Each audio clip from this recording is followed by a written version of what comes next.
Guys ज़रा इन दोनों sentences को ध्यान से देख लीजिए। तुम पढ़ते रहते हो और दूसरा जो सेंटेंस है तुम पढ़ते ही रहते हो। सो गाइस इस प्रकार के दोनों वाक्यों को हम इंग्लिश में कैसे कहेंगे जिसमें थोड़ा सा ही डिफरेंस है।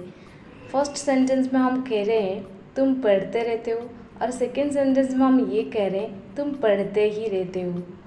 सो गाइज इस प्रकार के वाक्यों को इंग्लिश में बोलने के लिए या फिर लिखने के लिए पहले इसको सेंस को समझना पड़ेगा। इस प्रकार के सेंटेंसेस की सेंस क्या होती है, यानी मीनिंग क्या होती है। देखिए फर्स्ट सेंटेंस में हमको ये बता रहा है कि कोई काम चालू होता रहता है, यानी कोई काम करता रहता है कंटिन्यूस तौर पे। बट सेकेंड सेंटेंस में जहाँ पर हम ही यूज़ कर देते हैं बीच में हिंदी वाले सेंटेंस में, जैसे कि तुम पढ़ते ही रहते हो, यहाँ पर ही यूज़ करने से हमारा सेंटेंस में थोड़ा जोर डाल के हम बता रहे हैं या फिर एम्फेटिक करके बता रहे हैं। सो इस प्रकार के सेंटेंसेस का मतलब यही होता है ना कि तुम पढ़ने का काम ही केवल करते हो। सो इस प्रकार के वाक्यों में थोड़ा ही डिफरेंस होती है। सो इस प्रकार के दोनों वाक्यों को इंग्लिश में बोलने के लिए आपको ये स्ट्रक्चर फॉलो करनी पड़ेगी। अगर कोई कार्य करता रहता है इसके लिए आपको स्ट्रक्चर यूज़ करनी है सब्जेक्ट, इसके बाद गो ऑन या फिर कीप ऑन, इसके बाद मेन वर्ब के आईएनजी फॉर्म।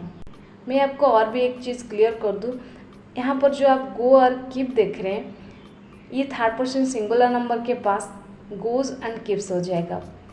और जो सेकंड स्ट्रक्चर है वो है कोई कार्य करता ही रहता है, यानी जब हम प्रेशर डाल के बता रहे हैं, यानी जब हम एम्फेटिक करके बता रहे हैं, यानी कुछ अगर कोई काम हम जोर दे के बता रहे हैं तो इस स्ट्रक्चर को फॉलो करनी पड़ेगी।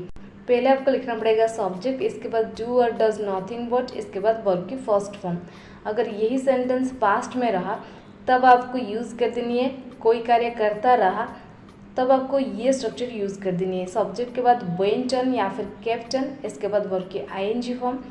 या फिर दूसरा जो स्ट्रक्चर है कोई कार्य करता ही रहा, इसके लिए आपको यूज़ कर देनी है सब्जेक्ट, इसके बाद डिड नथिंग बट और लास्ट में वर्ब की फर्स्ट फॉर्म। चलिए कुछ एग्जांपल्स लेते हैं इन स्ट्रक्चर को और भी अच्छे से समझने के लिए। हमारा फर्स्ट एग्जांपल है राधा नाचती रहती है। Radha keeps on dancing, Radha keeps on dancing. Radha नाचती ही रहती है। Radha does nothing but dance, Radha does nothing but dance. तुम पढ़ते रहते हो, यू गो ऑन स्टडिंग या फिर यू कीप ऑन स्टडिंग। तुम पढ़ते ही रहते हो, you do nothing but study, you do nothing but study.